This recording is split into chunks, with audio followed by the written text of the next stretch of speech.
Why choose a Sleep Number smart bed? Can I make my site softer? Can I make my site firmer? Can we sleep cooler? Sleep Number does that. Cools up to 8 times faster and lets you choose your ideal comfort on either side. Your Sleep Number setting. It's the Sleep Number biggest sale of the year. All beds on sale. Up to 50% off the limited edition smart bed. Plus free home delivery with the purchase of any smart bed. Ends Monday. All Sleep Number smart beds offer temperature solutions for your best sleep. Check it out at a Sleep Number store or sleepnumber.com today. Matt Moscano. I'm very important. After further review. Say one more time. After further review with Matt Moscano. And here we go. Live from the Mercedes-Benz of Baton Rouge studio. Let's ride!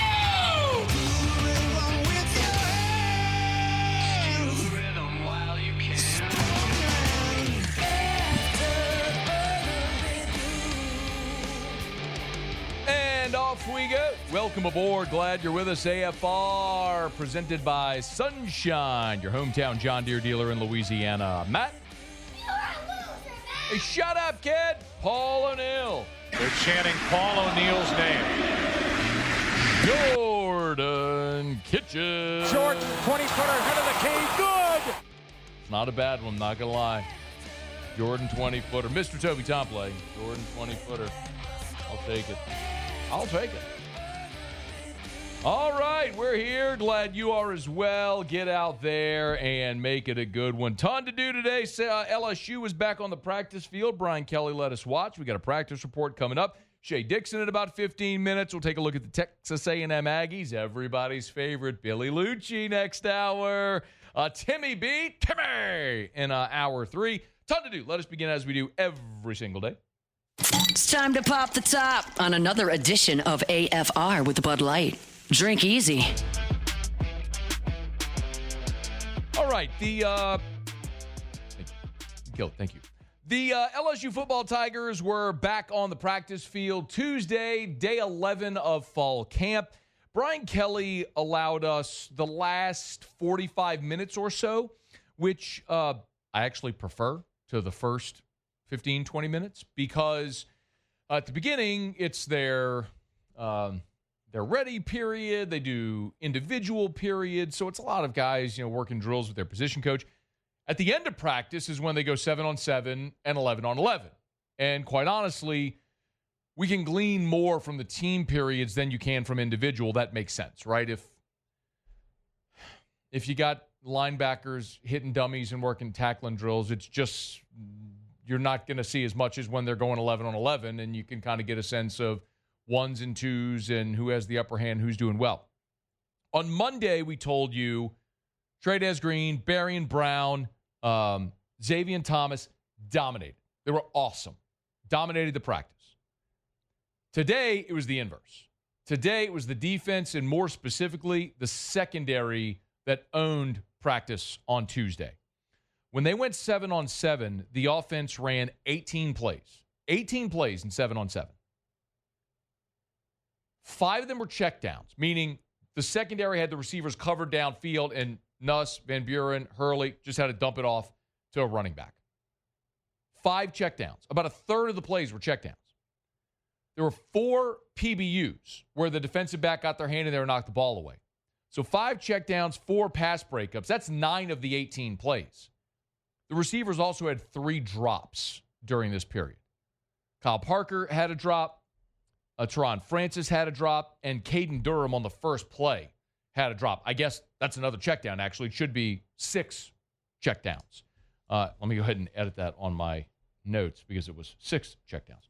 Anyway, point being, this was a day where the secondary, I'm sure, was challenged after what happened a day ago, and they elevated. And we always ask the question, when it's good on good, like, if one side of the ball wins, should you be excited about that side of the ball or disappointed about the other side of the ball? What's interesting is right now, you're seeing an evolution throughout camp. For example, the first day of 7-on-7, Garrett Nussmeier was 7 for 7. The second day, he was 11 for 12. So through the first 2 days of 7-on-7, Garrett Nussmeier was 18 of 19. The ball didn't hit the ground. And now I'm telling you, 2 weeks later, the defense is winning the day. That's not how it was the last 2 years, y'all. I'm not trying to look back, but everyone inevitably is going to ask that question. Well, how does this compare to what we saw the last 2 years, in particular 2023, when the defense never won a rep? I mean, they were atrocious. And it's dramatically different. There's way more talent than they've had. I keep saying it this way because I'm struggling to find another way to say it. It looks like it's supposed to look when you're talking about LSU defensively. I'm not saying they're going to have 6 All-Americans and 5 first-round picks and they're going to be the number 1 defense in the country. What I'm telling you is this defense, talent-wise, is dramatically better than the last 2, which were an impediment to this team's success. The play of the day offensively was a touchdown pass during 11-on-11 that Garrett Nussmeier threw to Xavier Thomas. I would be stunned if at some point LSU doesn't put this out on their social media. They were running a red zone drill, so the offense had 1st and 10 at the 15-yard line. And on 3rd down, it was 3rd and 18 because Xavier Thomas had a carry for a 3-yard loss. They had a false start. So never mind, it was 2nd and 18. So after the false start, it was 2nd and 18 from the 23. Nuss steps up, fires one into traffic over the middle in the middle of the end zone, and Xavier Thomas goes up and pulls it away from DJ Pickett. It was, oohs and ahs from everybody in attendance. Maybe not the smartest pass to make, but Nuss trusted his receiver to go make a play, and he made it.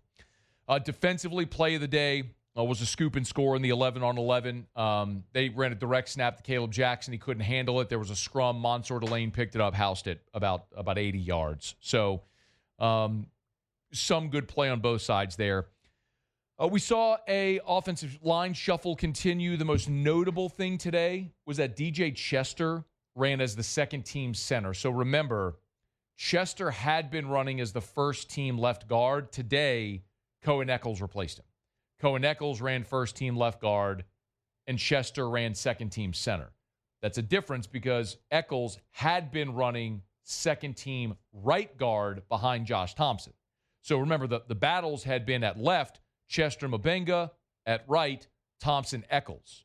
The fact that they moved Eccles to the left side today and gave him first-team reps tells you they like the progress he's making, and he may be your 6th line. If he doesn't start, he may be your 6th lineman. Like, he may be the next guy up if in event you have to shuffle somehow, some way.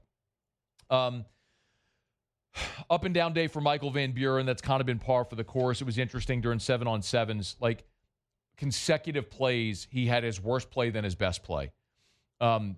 His first pass of 7-on-7, he threw over the middle for Kyle Parker, and TaMarcus Cooley had a beautiful pass breakup. And Joe Sloan was pissed. It didn't matter where you were on the field. He's yelling at him like, you go to throw to the field. He wanted him to throw it to the sideline. He wanted him to go to the sideline route. So basically saying Van Buren made the wrong read. Next play, boom, right back over the middle of the field to Xavier Thomas, thread the needle, beats P.J. Woodland. It was a dart. And that's the kind of thing with Van Buren, man. Like, you see the flashes. You see the arm talent. You see the athletic ability. The 25-yard scramble he had on Monday during the team period. It's there. It needs a lot of refinement. Like, the accuracy has been a problem and continues to be, but there are times he makes wow plays. So it's in there if you can continue to refine it. I'd say the same thing about Colin Hurley. On the injury front, Jakeem Jackson once again dressed but not participating. Yesterday had kinesio tape on his right hamstring, the back of his leg, just moving gingerly, spent most of the practice on the exercise bike. I told you yesterday, Barian Brown during a punt return tweaked something with his ankle or his foot. He went to the middle of the field, like between the fields. They taped up his ankle. He got back in practice the rest of the day. Today, he had the right foot taped over the shoe, just like yesterday, practiced the whole time, no limitations. And then Nuss continues to wear that sleeve on his left leg, but no limitations whatsoever, doing everything. Grant Chadwick had a 65-yard punt today. He kicks the hell out of the ball. He's 6'5" and long, and when he gets a hold of it, it booms, and it is impressive to see. Today, when they worked punt return, it was Barian Brown, Xavier Thomas, and Aaron Anderson. So just those 3. Yesterday, Chris Hilton and Kyle Parker were on punt return as well. Today was just those 3. So all in all, a pretty good day. They ran 7-on-7, as we mentioned. They ran 11-on-11. Some of the pass breakups in 7-on-7 that were really impressive. DJ Pickett knocked Jelani Watkins' helmet off. Colin Hurley floated one and gave Pickett a little time to recover. Jelani Watkins elevated for it, and Pickett had recovered by that point and knocked his helmet off. Devon Key, had a really nice pass breakup covering Barry and Brown over the middle. They tried a little middle screen dump off, and Devon Keyes met him right as the ball got there, knocked the ball out. So some really nice plays all around for the defense. And then the other thing I'll tell you, in 11-on-11, Patrick Payton had a TFL on a Xavier Thomas rushing attempt for -3 yards. Harold Perkins had a TFL on a first and goal from the 2. P.J. Woodland got flagged for PI in the end zone. They put the ball at the 2. First down, there's Harold Perkins, 2-yard loss, TFL at the goal line. Really nice play in the end zone by Deshaun Spears in that goal line on a second and goal from the 6, where Deshaun Spears was covering Trey'Dez Green. Ahmad Bro had a really nice stuff at the line of scrimmage of Caleb Jackson when the ones were out there. Harold Perkins and Whit Weeks combined for a 2-yard TFL when the 2s went against the 1s. It was interesting. That was one change on Tuesday. The first offense went against the second defense, and the first defense went against the second offense, which was a little unfair, to be quite honest, because that second team defense, or even like the first team defense against that second team offense, that's a wrecking ball of a defense right now, and they were fun to watch today. So today goes to the defense, and they'll be back out there again every day for the remainder of this week. They'll practice Wednesday, Thursday, Friday, Saturday. Our only scheduled availability is Friday. So LSU will practice again Wednesday, Thursday, Friday, Saturday, but your next report from us won't be until Friday when we do get to watch the entire practice. So we'll look forward to it then. All right, it's After Further Review. Show Open Every Day is brought to you by Bud Light. Drink easy with the great taste of Bud Light, the official beer of AFR, the official beer of your Fighting Tigers of LSU, the official beer of the New Orleans Saints. Saints are at home in the Dome on Sunday, taking on the Jacksonville Jaguars. If you're going to be in the Dome or watching wherever you might be watching, make sure you've got plenty of ice cold Bud Light, the official beer of the New Orleans Saints, the official beer of the LSU Tigers. Drink easy with the great taste of Bud Light. All right, it is After Further Review. Disappointing news over the weekend for LSU on the recruiting front is wide receiver Jace Matthews picked Auburn. So are the Tigers still in the mix for any more receivers? What about Darius Gray, who's set to make his announcement later this month? Where does LSU stand on the Blaine Bradford front? And there have been some national predictions coming in for Elijah Haven, the 5-star quarterback for 2027 from Dunham in Baton Rouge to Florida. What do we make of that? We'll ask Shea Dixon of On 3 when we come back. It's AFR. After Further Review. Get Gordon and get it done. Gordon McKernan Injury Attorneys tell you every single day if you've been injured in an accident, it's not your fault. Do what injured people in our state have done for 30 years. Get Gordon and get it done. Always go to the website at getgordon.com, getgordon.com. Website's a great resource. If it really all depends on how you want to communicate. Some people like to text. Some people like to do it the old-fashioned way and actually talk to a human. Well, you could do that. You just call 888-8888, 888-8888. If you go to the website, getgordon.com, right there on the home page, you'll see there's a button with the little phone icon. Just tap that. It'll bring you right to your phone icon on your cell phone, and it'll dial the number, and you'll be talking with a representative from Gordon's office in a matter of seconds. You can always do it online as well at getgordon.com. Go to getgordon.com. You can learn more about the G team, all the philanthropy that Gordon does and has done for so many years to help people throughout the state of Louisiana, giving back to the state that's given him so much. So go to getgordon.com, getgordon.com. Get Gordon and get it done. After Further Review, powered by Sunshine, your hometown John Deere dealer in Louisiana.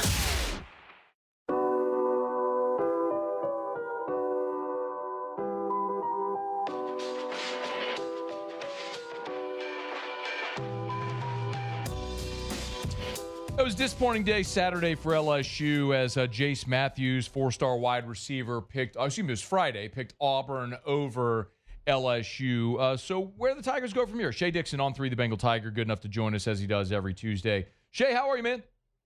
I'm doing well, Matt. How are you? I'm doing great. Probably no surprise, but reaction to the Jace Matthews decision?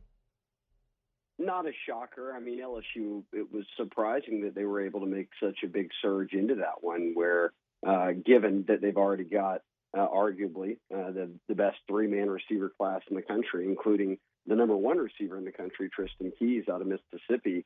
And then coming out of Mississippi as well, the number two receiver in the country, Jace Matthews, who forever Auburn was always kind of viewed as the leader. But early on, I mean, when you're that highly ranked, you're going to finish as a five-star, all of that.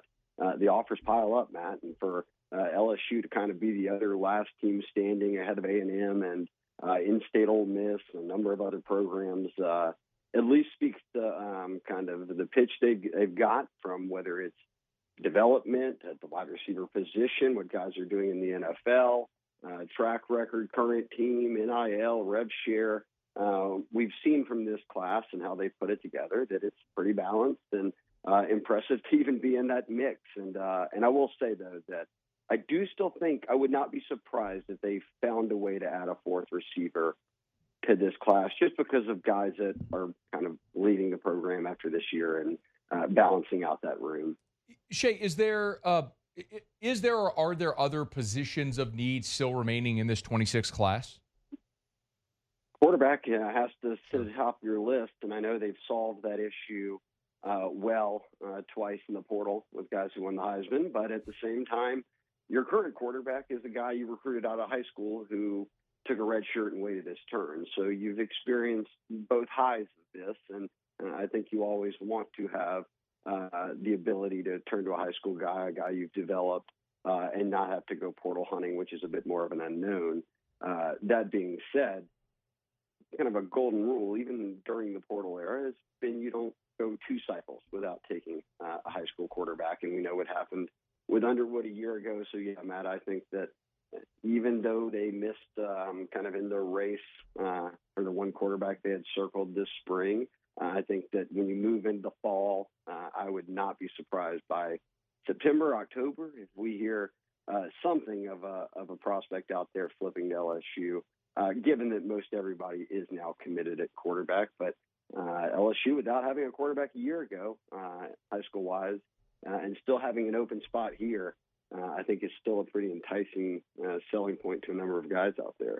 Yeah, Shea, when you look at the quarterbacks for 26 there at the Rivals rankings, I mean, is there a player or players, maybe someone LSU had been in on before they might be able to flip? Like, who are the targets we might be looking at quarterback?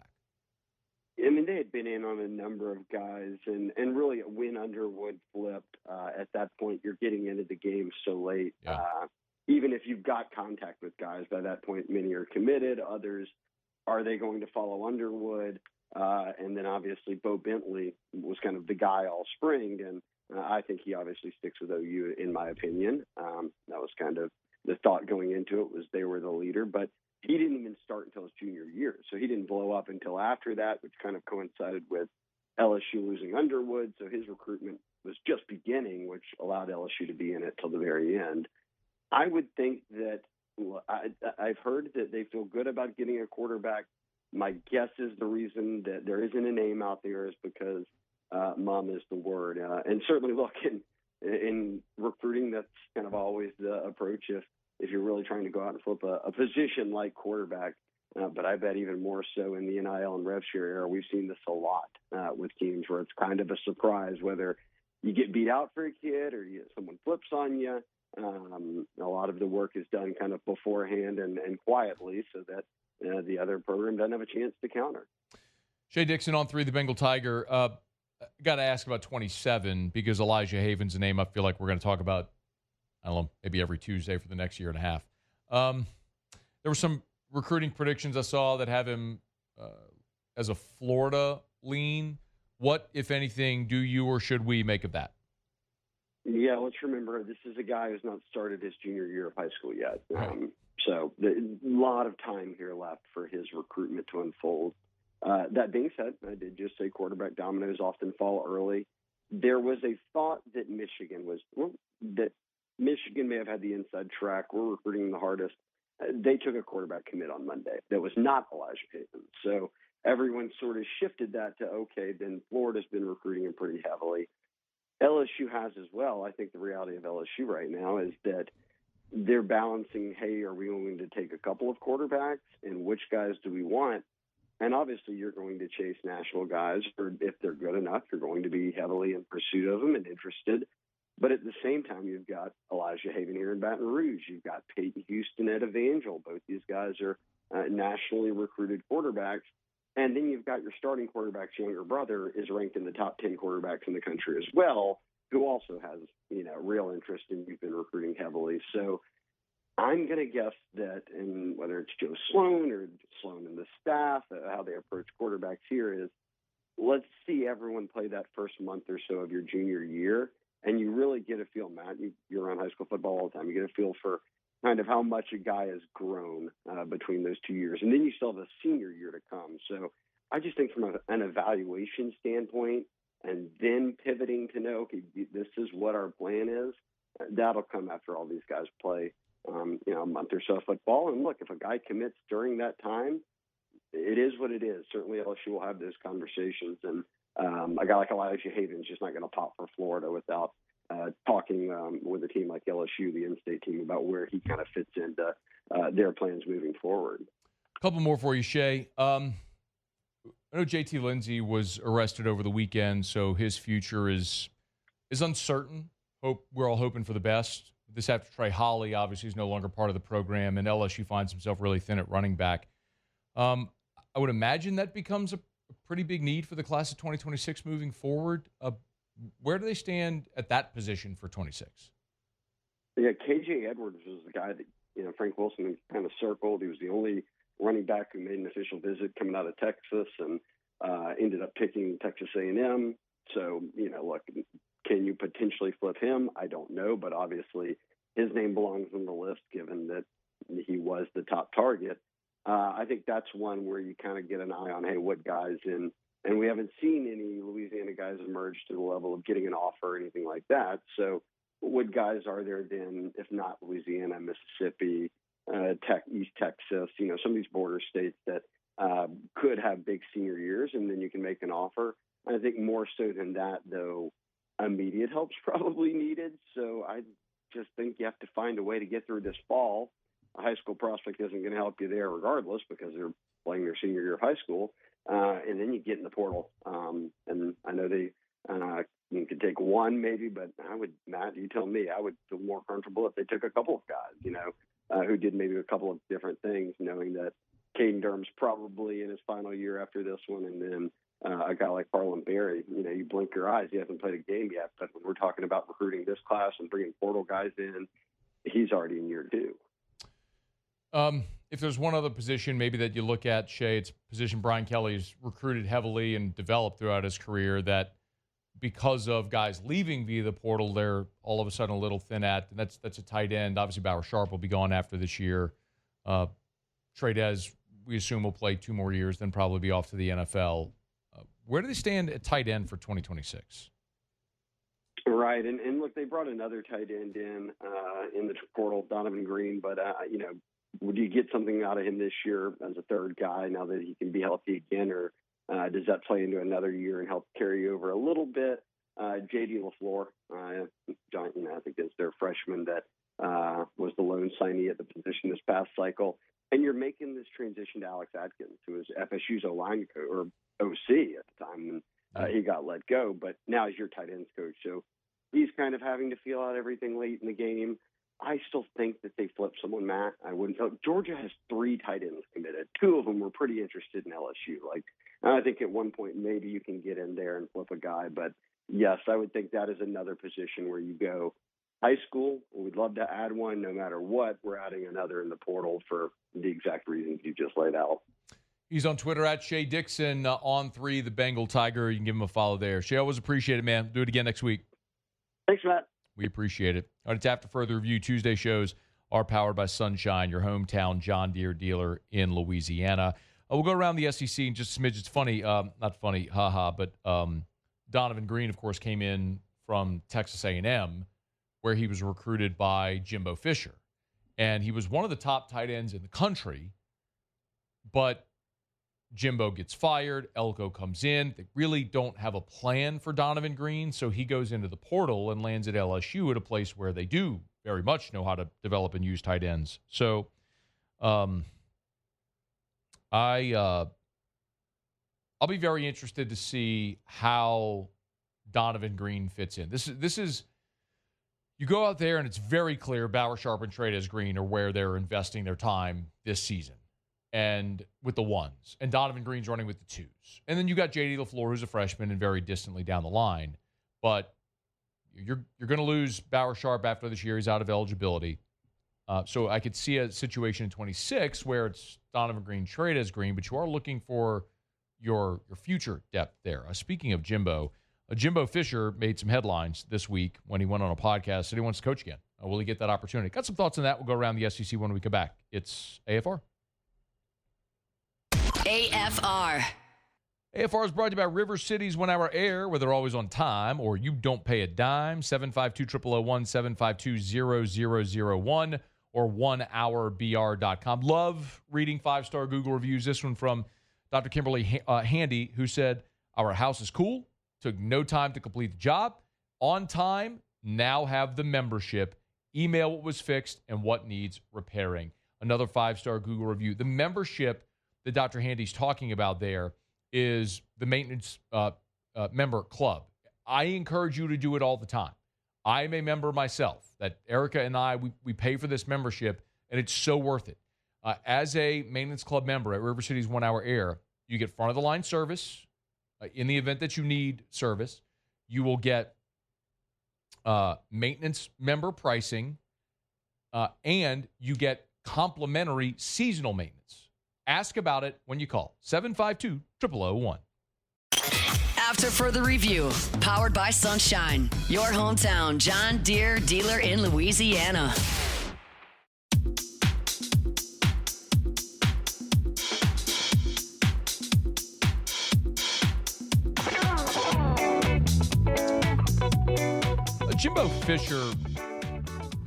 Jimbo Fisher was a guest on the Trials to Triumph podcast earlier this week. And he made a lot of headlines because of note. He said in no uncertain terms that he wants to coach again. Give a listen. If the right situation comes along and it's right, I'm still 59. I'm still in great shape. I'm healthy. I've had success everywhere we've ever been. We know at the end at A&M it's unfortunate, but we also had the highest ranked team they ever had there. The way the game is, and yes, I still do, because I still love it. I never thought it was a job, and I loved it, and I think be able to do it, I would. I mean, I've been fortunate. I've won 72% of my games, won 80% of my playoff games, been fortunate to win a national championship as a head coach, as assistant, but so many I miss the relationships and the players. Yeah. But to ask you that, yeah, I would be very interested in still doing it, because I think I still got a lot to give, and like to get back out there. And if they're right, I know a lot of people are going to roll their eyes at that and laugh, but I absolutely 100% believe Jimbo Fisher will coach again. He will be a head coach again. He's just not going to get a top 10 head coaching job in the country. That's going to be the difference. And however long it takes him to realize that and accept what is available to him will determine how long he's out. Now, he got paid $76 million from Texas A&M, so money isn't really the object. And it's weird to say it, but for a lot of these coaches, it's true. Like, money isn't the thing that drives them. It's not why they get into coaching, but it becomes sort of an ancillary benefit that does impact some decisions. But just consider, like, Mac Brown's a great example. Mac Brown was a coach for a long time, won a national championship at Texas, ended a little messy at Texas. He gets fired. He's in TV for 5 years, then gets back in at North Carolina. North Carolina is not Texas, but it's still a Power 5 job. Larry Coker. Larry Coker was a national championship winning coach at Miami. Now, I mean, he Forrest Gumped his way into a title, but it's what it is. Won a national championship. Saudi road at Miami from the greatness that Butch Davis had built. He gets fired. He's out of coaching for 5 years, then gets back in at UTSA.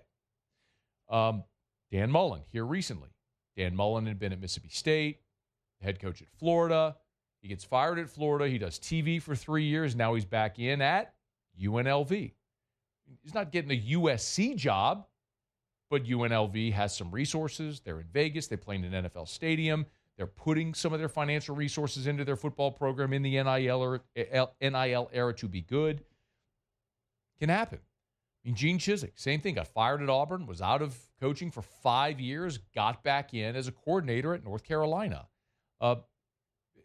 Terry Bowden, after he got fired at Auburn, was out of coaching for a decade, 10 years in TV before he got back in at Akron. All that to say, the opportunity for Jimbo is going to come up because there's going to be Les Miles, after he got fired at LSU, was out and then got back in at Kansas. Like, some athletic director is going to go, you mean to tell me this guy that has won a national championship, all these connections, won 3 ACC titles, was in the SEC, was on Nick Saban's staff, was on Bobby Bowden's staff at Florida State. This guy with all this experience, I can get him at my program. And so your choice is the really proven veteran head coach or the up-and-coming coordinator who's going to leave in 2-3 years if he has success. Like, that's going to be appealing to an athletic director somewhere. And I don't know what the job's going to be. And maybe it is a Power 4 job, but it's not going to be one of the top 2 or 3 jobs in any league. Like, maybe it is a Wake Forest, a North Carolina. You know, I don't know that Jimbo would ever go to the Big Ten, but maybe it's a Kansas State, a Baylor, something like that. Like, that's the type of job I think that could be available for Jimbo if and when he wants to get back in, if he's willing to take that kind of job. But will an athletic director hire him? Absolutely. And they should, because he is a winner and he's done a lot. He just couldn't get A&M over the hump. Kind of like literally every other coach for the last 100 years. All right, it's after further review. Speaking of A&M, Billy Lucci's here in 45 minutes. Brought to you by Parish Restoration. ParishRestoration.com. Kill mold, remove odor. Walked in studio today. It was storming, raining. And I know every time, being partner in a roofing company in Parish, every time it rains, our phones ring because people get water intrusion. Well, you got water intrusion, chances are you got mold. We live in the mold capital of the world because it's wet and it's humid. So you get water intrusion. By the time you notice it on your wall, your ceiling, whatever, it's been in your walls already, in your attic. And that's a breeding ground for mold. So if you have mold, think you might, let Parish Restoration help. They'll come in, they'll spray their patented non-toxic dry fog. Just go to ParishRestoration.com, ParishRestoration.com. Fill out the form on the homepage. They'll give you that free estimate. Again, patented non-toxic dry fog. It's more effective. It's more cost-effective. It's safe. It's Parish Restoration. Go to ParishRestoration.com, ParishRestoration.com. Okay, do it every day about this time. Let's go around the SEC. Around the SEC, bringing you the biggest news from the nation's best conference. The Alabama Crimson Tide. Ty Simpson will open Alabama's season as the starting quarterback. Chris Lowe of ESPN was the first to report that. Simpson and his teammates were informed of the decision Monday during a team meeting with Kalen DeBoer and Ryan Grubb. Austin Mack and true freshman Keelan Russell are the other two competing for the job. Simpson is a 6'2", 208-pound redshirt junior, has not started a game at Alabama. The Oklahoma Sooners. Oklahoma secured its most significant commitment of the 2026 cycle so far when defensive end Jake Krull, 5-star, number 22 overall in the country, announced his commitment on the Pat McAfee show. 6'3", 235. He's out of IMG Academy in Florida. He was the lone remaining uncommitted 5-star prospect, according to ESPN. He joins the likes of Florida and Ole Miss. He committed, to Oklahoma over Florida and Ole Miss. The Florida Gators. 4-star wide receiver Davion Gross announced he's committed to Florida. Expectation was OU would win out, but in the end, it was the Gators. Gross zeroed in on Baylor, Florida, Houston, Oklahoma. Gators get the top 100 wide receiver. The Auburn Tigers. And this is becoming familiar on the Plains. Auburn starts outside of the top 25 for the 5th consecutive season. Got just 10 votes in the AP poll. The most votes, by the way, that they've gotten in the preseason poll in the last 3 years. That's 37th in the voting, behind 11 other SEC programs.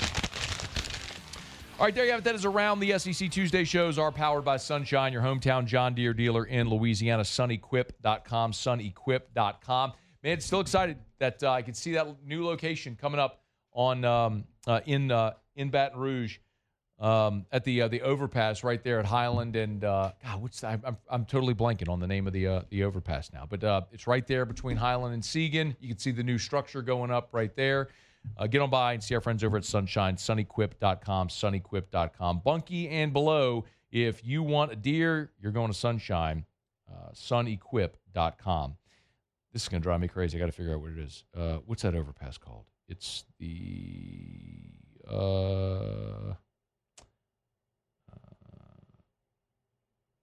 God, why am I blanking? Piku. Anyway, right there. I-10 and Piku. The new exit they're building on I-10 and Piku. Anyway, it's right there. You can't miss it, the new structure. Thanks to you guys also for the help. Appreciate the bailout. Anyway, it's after further review. I got Jordan who won't say anything. Paul won't say anything. Y'all are good. Don't worry, guys. We'll just go to break and we'll carry on. When we come back, by the way, I got a chance earlier today to sit down with Trey Green during player interviews. So a little 5-minute one-on-one with Trey We'll get to that here in about 20 minutes, a little more than 20 minutes from right now. And this was fascinating. Oklahoma's quarterback, John Mateer, could actually find himself in trouble with the NCAA. Maybe nothing, but it might not be nothing.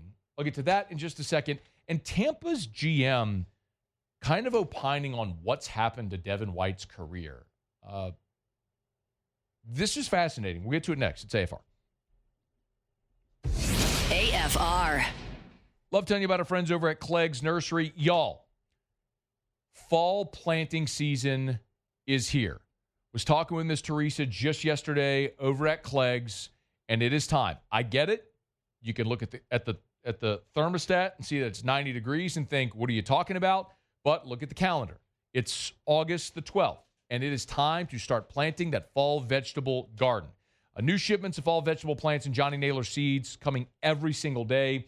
Nothing beats farm-to-table or garden-to-table produce. If you've never grown produce in your own garden, man, you get those peppers, whatever it may be, right out of the garden. You throw them on the grill as an accent to your steak or chicken, whatever it is. I'm telling you, it's awesome. And Clegg's can help you do it. Any of the 4 locations, Seaganeer Airline, LA 16 in Denham, Mid-City on Donmore, and the Garden Center on Greenwell Springs. Buy local, shop local. Tell them Matt sent you in to Clegg's Nursery.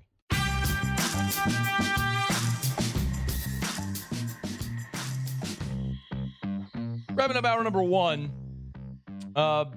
We will get to the PFF grades for the Saints from their game Sunday against the Chargers. This will not shock you. It wasn't good. Even the quote-unquote good weren't good. But we'll get to that here in about 12 minutes coming up after SportsCenter, about 13 minutes after SportsCenter. 2 things I want to get to here in this segment before we hit our top of the hour break.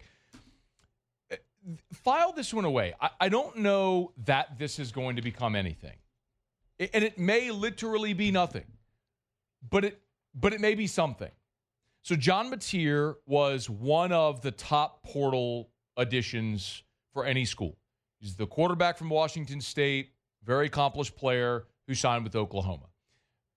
Quite literally, the reason Oklahoma is even ranked in the preseason after they went 500 last year is because John Mateer is there now as quarterback, and Ben Arbuckle, the offensive coordinator, came with him from Washington State to Norman, Oklahoma.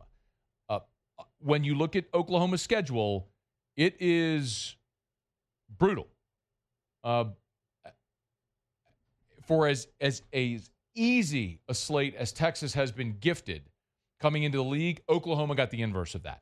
I mean, I joked last year with Texas, it was almost like someone from the league went to Texas with a blank sheet of paper and said, here, who would you like to play?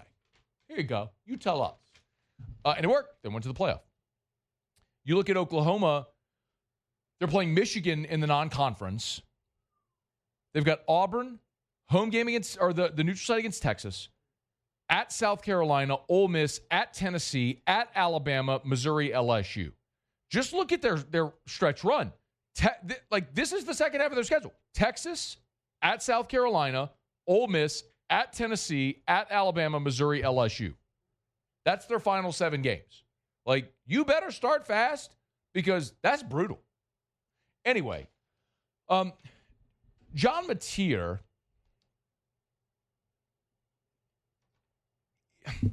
There are screenshots of his Venmo accounts with past references to sports gambling that have popped up. Now, Mateer has said these were just inside jokes with his friends. On his X account, he posted, quote, "The allegations that I once participated in sports gambling are false. My previous Venmo descriptions did not accurately portray the transactions in question, but were instead inside jokes between me and my friends. I have never bet on sports," end quote. I don't know. The screenshots showed Mateer allegedly twice included sports gambling in the memos for transactions when he was a freshman at Washington State. Both transactions were allegedly made to a Venmo account for Richard Roten, one of his teammates at Washington State at the time. Of course, we know college athletes are prohibited from betting on sports, or they will lose their eligibility. That's what happened to Hecker with the Saints right now when he was at Iowa State. Dude lost his eligibility and had to go play JUCO the rest of his career because he made a few small bets when he was still the quarterback at Iowa State. So, again, I don't know if this is anything, and it may be nothing. It may be just a joke. But if they can trace that to a sports betting account, then yeah, you can go and make that full screen, Paulie, if you want. Like, if you can trace that to a sports betting account, then he even includes the game. UCLA, USC. Like, dated November 20th, 2022. So, again, I don't know. I don't know if it will be anything, but it is certainly something we have to watch. And I have no more comment. The other thing y'all Venmo? Do you use Venmo, Jordan? Yes, I do use Venmo. Paul, you use Venmo? I do. Yes. I do. Yeah. Do you put your transactions publicly? I've seen other people do it, but no, I personally know. Once I seen everybody else's up there, I was like, nah, I can't do that. Paul? I do not know. I have never, in my recollection, made a Venmo transaction public. Yeah. But people do, though. Always do it private. Yeah. I cannot for the life of me understand why anyone is interested in a feed of knowing what you're paying someone else for. Exactly. The app for the transaction purposes is great. But I just don't understand why anybody wants to know what anybody else is spending money on. It's fundamentally stupid. So if you do that, okay, you do you. But like every time I send, like, I don't know, my mom goes and picks up diapers for Drew or something like that. I'm not putting diapers on it. I just pay my mom and make it private. Here's $50, whatever. I don't. Anyway, don't make your Venmo. Here's your lesson. Number one, if you're in college, if you're a college athlete, don't bet on sports. Number two, don't make your Venmo transactions public. Anyway, we'll follow that because that could fundamentally shift college football if there's anything to that. I want to talk about this Devin White story in a second. We're brought to you by Evamore, EVAMOR, Evamore.com, Evamore.com. Good time to take a sip. Natural artesian water. I love when you all send me videos or pictures. So if you're at a retailer, you see Evamore, you're drinking it, tweet me, tag me, Facebook, all that sort of stuff. Show text line. I always screenshot them and send them to the folks over at Evamore. They love to get those. So thank you for that for all of you who have done it. If we're trying it, it's a Louisiana product. Stop drinking that water from Texas or from the island just because you think it's healthier because you're drinking something that's imported from a tropical island. I got news for you.